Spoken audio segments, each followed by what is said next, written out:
What happens when the most feared Apache warrior is forced to take a woman he never wanted, but discovers in her a light that melts the ice inside him? This isn't just a tale of survival. It's a collision between cultures, a forbidden bond born in the heart of war, and a love that defies everything. Thank you so much for watching and for all your comments. Let me know at the end if you liked the story and where you're watching from and why you're following this. The Arizona Territory stretched endlessly beneath a merciless sun that bleached the desert floor white as bone. It was the summer of 1867, and the Apache Wars had painted the frontier red with blood and ash. Fort McAllister stood as a lonely outpost against the wilderness, its wooden walls weathered by sandstorms and the constant threat of raids. Inside those walls lived Rebecca Ann Carson, a 23-year-old woman whose auburn hair caught the sunlight like copper wire, and whose green eyes held the determination of someone who had survived more than most men twice her age. Rebecca had arrived at the fort 6 months earlier with her father, Dr. Henry Carson, the post surgeon. Her mother had died during the journey west, succumbing to fever somewhere along the Kansas plains.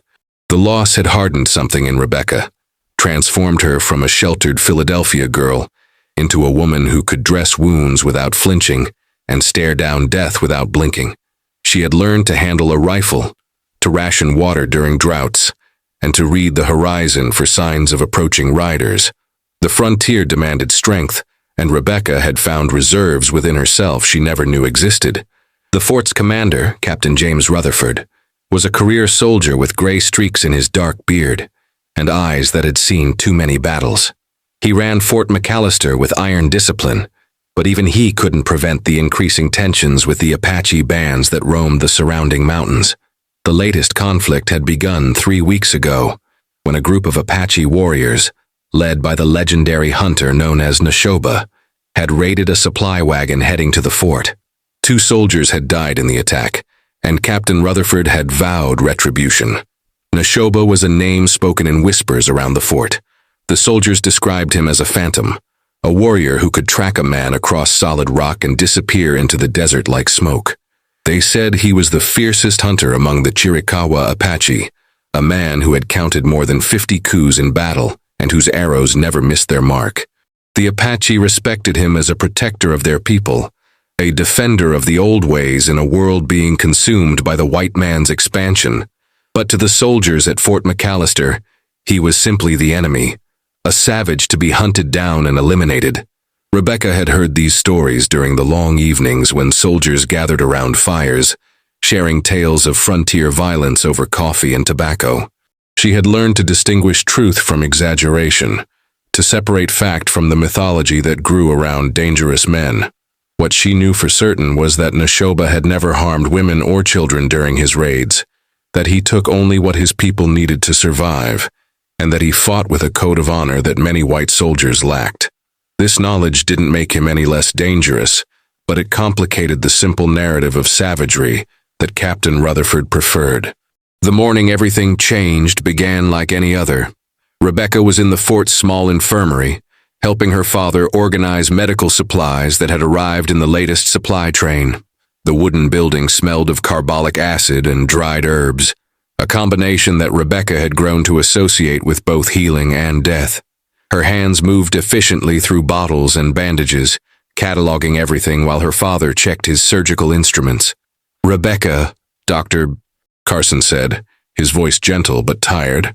The past months had aged him considerably, adding new lines to his face and silver to his thinning hair.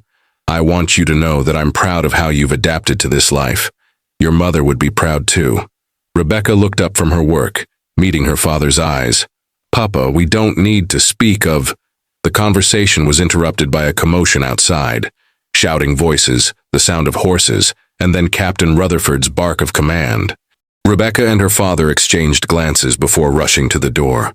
What they saw made Rebecca's blood run cold. A group of soldiers had returned from patrol, and they were dragging someone behind them. Not someone, Rebecca realized as she stepped into the harsh sunlight. An Apache warrior, bound at the wrists and ankles, being pulled across the dusty ground like a slaughtered deer. But this was no ordinary captive. Even defeated and restrained, the man possessed a presence that commanded attention. Neshoba was taller than most Apache men Rebecca had seen, standing perhaps 6 feet in height with broad shoulders and a lean, muscular build honed by years of survival in the brutal desert. His skin was the color of burnished copper, stretched taut over high cheekbones and a strong jaw. Long black hair fell past his shoulders, partially obscuring a face that was handsome, in a way that seemed almost carved from stone. But it was his eyes that captured Rebecca's attention. Dark as obsidian, they burned with an intelligence and defiance that no amount of rope could diminish. Captain Rutherford stood over the captive warrior, his face flushed with triumph. "Gentlemen," he announced to the gathering crowd of soldiers and civilians, "we have finally captured the infamous Neshoba. This savage has been a thorn in our side for too long, and now he will face justice." Rebecca watched as the captain circled the bound warrior, his hand resting on his saber.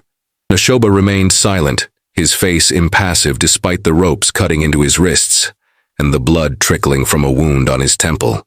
There was something magnificent about his refusal to show pain or fear, something that reminded Rebecca of a wild eagle caged but unbroken.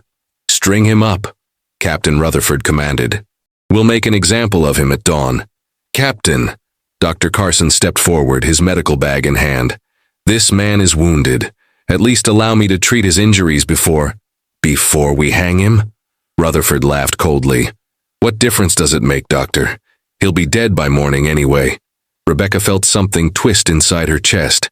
She had witnessed frontier justice before, had seen men hanged for lesser crimes than raiding supply wagons. But something about this felt wrong. The way Neshoba held himself, the dignity in his silence, the absence of pleading or begging, it spoke to a strength of character that transcended the simple labels of savage and civilized. The soldiers dragged Neshoba toward a storage building that served as the fort's makeshift jail. As they passed, the Apache warrior's eyes met Rebecca's for just a moment. In that brief connection, she saw something unexpected. Not hatred or rage, but a deep, profound sadness.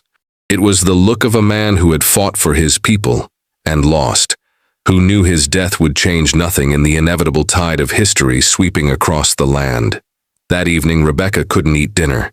She sat at the rough wooden table in her quarters, pushing food around her plate while her father watched her with concern. Outside, she could hear the sounds of the fort settling in for the night. Soldiers changing guard, horses moving in the corral, the distant howl of a coyote in the hills. "You're troubled," Dr. Carson observed, setting down his fork. "About the Apache." "His name is Neshoba," Rebecca said quietly. "And yes, I'm troubled. They're going to execute him without a trial, without even attempting to understand why he raids our supplies." Her father sighed, running a hand through his hair. "Rebecca, this is war. Brutal, senseless war. The Apache fight to preserve their way of life, and we push forward in the name of progress and manifest destiny. There are no easy answers here. Then perhaps we should start looking for difficult ones," Rebecca replied, her green eyes flashing with determination. "Because simply killing each other until one side is extinct doesn't seem like much of a solution." Later that night, Rebecca made a decision that would change her life forever. She waited until the fort had grown quiet, until the guards had settled into their routine patrols. Then, wrapped in a dark shawl, she slipped out of her quarters and made her way toward the storage building where Neshoba was being held. The guard outside the door was young, barely 20, a private named Thomas Wheeler who Rebecca had treated for a snake bite the previous month. He jumped when she appeared from the shadows, his hand moving to his rifle before he recognized her. "Miss Carson, you shouldn't be out here. It's not safe." "Private Wheeler," Rebecca said calmly, "I need to examine the prisoner's wounds. My father is exhausted, and someone needs to ensure the man doesn't die of infection before his execution." The young soldier hesitated, clearly torn between his orders and his respect for the doctor's daughter who had saved his life. Finally, he nodded. 10 minutes, Miss Carson. That's all I can give you." The interior of the storage building was dark and musty, lit only by a single lantern hanging from a beam. Neshoba sat in the corner, his back against the rough wooden wall, his wrists still bound. He looked up as Rebecca entered, his dark eyes tracking her movements with the wariness of a captured predator. Rebecca set down her medical bag and approached slowly, her hands visible and empty. "I'm not here to hurt you," she said softly, though she had no idea if he understood English. "I'm a healer. I want to treat your wounds." For a long moment, Neshoba simply stared at her. Then, to her surprise, he spoke. His voice was deep and rich, his English accented but clear. "Why would you help me? Tomorrow your people will hang me. Why waste medicine on a dead man?" Rebecca knelt beside him, pulling supplies from her bag. "Because you're not dead yet, and because it's the right thing to do." She cleaned the wound on his temple with gentle efficiency, noting how he didn't flinch, even though the carbolic acid must have burned. Up close, she could see the scars that marked his body, old wounds from battles and hunts, each one a story of survival. There was a dignity to him that commanded respect, a quiet strength that had nothing to do with violence and everything to do with character. "You speak English well," Rebecca observed as she worked. "I learned from a missionary," Neshoba replied, "before your soldiers killed him for helping my people." There was no anger in his voice, only stating facts. "Your captain wants me dead, because I fight to protect what little land we have left, because I hunt to feed children who are starving.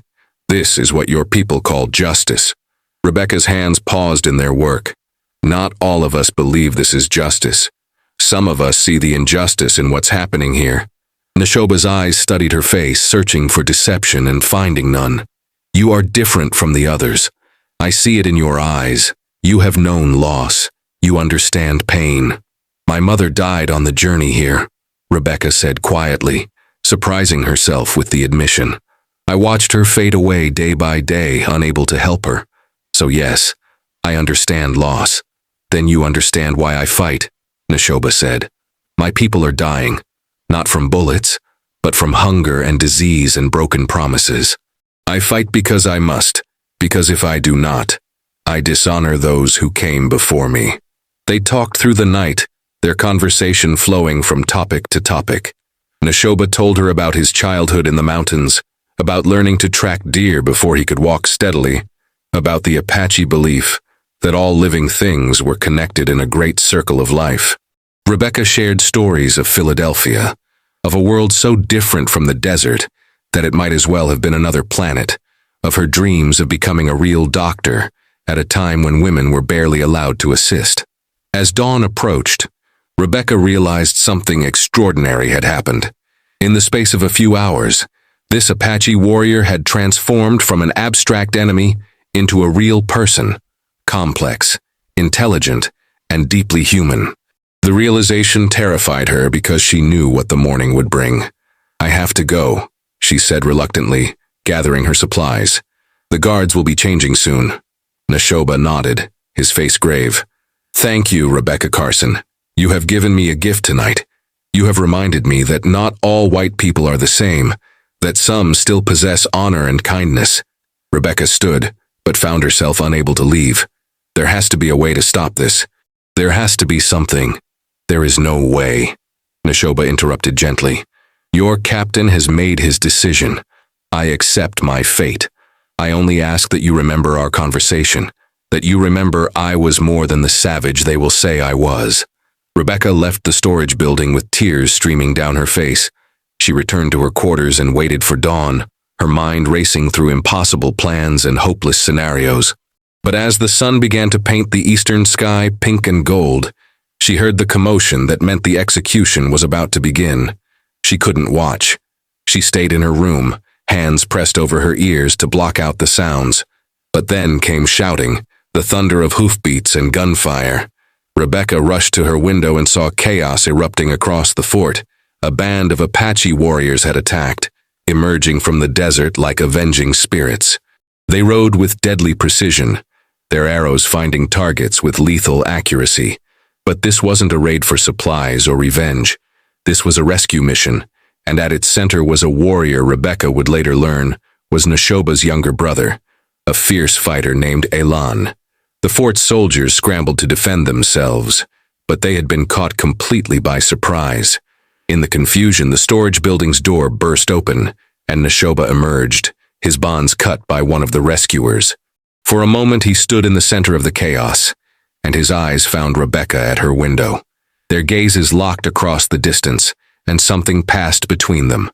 A recognition, a promise, an acknowledgement of the impossible connection they had forged. Then Captain Rutherford appeared, his pistol drawn, aimed directly at Neshoba's back. Rebecca didn't think. She grabbed her father's rifle from its place by the door, threw open her window and fired. The shot went wide, deliberately missing both men, but it was enough to make Rutherford turn. In that split second, Neshoba disappeared into the swirl of dust and horses. The raid lasted less than 10 minutes.